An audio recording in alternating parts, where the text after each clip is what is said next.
2023 में नेपाल की टीम पहली बार एशिया कप के लिए क्वालिफाई करती है। इसके ठीक एक साल बाद ये टीम यूएसए में हुए T20 वर्ल्ड कप 2024 का भी हिस्सा बनती है। इतना ही नहीं, इस वर्ल्ड कप में नेपाल साउथ अफ्रीका को ऑलमोस्ट हरा तक देती है।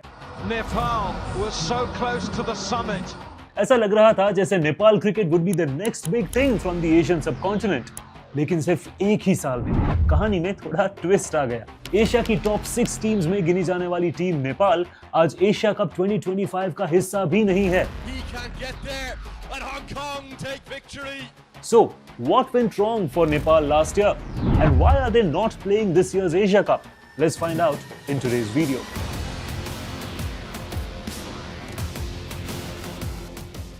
सबसे पहले तो मैं आपको ये बता दूं कि नेपाल में हो रहे जेन-ज़ी प्रोटेस्ट का इस एशिया कप क्वालिफिकेशन के साथ कोई रिलेशन नहीं है। नेपाल की टीम का एशिया कप में ना होने की वजह है एसीसी मेंस प्रीमियर कप 2024 में उनका खराब परफॉर्मेंस। अब देखा जाए तो नेपाल की टीम T20I रैंकिंग्स में 18th स्पॉट पे है और वहीं पे एशिया कप 2025 में क्वालिफाई हुई टीम्स ओमान 20th और हांगकांग 24th स्पॉट पर है। तो जाहिर सी बात है कि Nepal would be the first to qualify even before Oman and Hong Kong, right?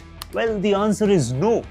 और उसकी वजह है एशिया कप का क्वालिफिकेशन सिनेरियो। एशिया कप में क्वालिफाई होने वाली 8 टीम्स में से टॉप 5 टीम्स जिनके पास परमानेंट ओडीआई और टेस्ट स्टेटस है, उन्हें रैंकिंग के बेसिस पर डायरेक्ट एंट्री मिल जाती है और इसीलिए इंडिया, पाकिस्तान, अफगानिस्तान, श्रीलंका और बांग्लादेश ऑटोमेटिकली इस साल के एशिया कप के लिए क्वालिफाई होगी। बाकी बची 3 टीम्स को उनके एसीसी मेंस प्रीमियर कप के परफॉर्मेंस के बेसिस पे सिलेक्ट किया जाता है। ये टूर्नामेंट एशिया की 10 टीम्स के बीच खेला जाता है and the top 3 teams would qualify for the forthcoming Asia cup. 2023 की defending champion Nepal, Hong Kong, Qatar, Saudi Arabia और मलेशिया के साथ ACC men's premier cup 2024 edition में ग्रुप ए का हिस्सा होती है। इनफैक्ट नेपाल ग्रुप स्टेज में तो इन चारों टीम्स को हरा देती है और सेमीफाइनल में क्वालिफाई कर जाती है। सेमीफाइनल में नेपाल यूएई को फेस करती है और अनफॉर्चुनेटली 6 विकेट से ये मैच हार जाती है। इसके बावजूद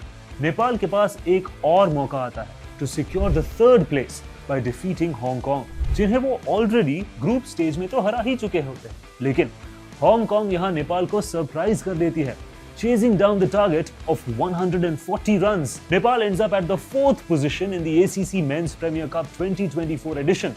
इस टूर्नामेंट की टॉप 3 टीम्स यूएई, ओमान और हांगकांग एशिया कप 2025 के लिए क्वालिफाई कर जाती है और Nepal back to back Asia Cup में हिस्सा होने का मौका गवा देती है। देखा जाए तो इंडिया के बाद क्रिकेट का जो क्रेज पिछले कुछ सालों में हमें नेपाल में देखने को मिला है, वैसी फैन फॉलोइंग शायद ही किसी दूसरे एशियन कंट्री में है। नेपाल के प्लेयर्स ग्लोबली T20 लीग्स खेल रहे हैं, टीम भी ज्यादातर टूर्नामेंट्स में अच्छा कर रही है, बट समहाउ प्रोबेबली एशिया's one of the most improving or I can say emerging teams failed to qualify for the Asia Cup 2025. What do you guys think?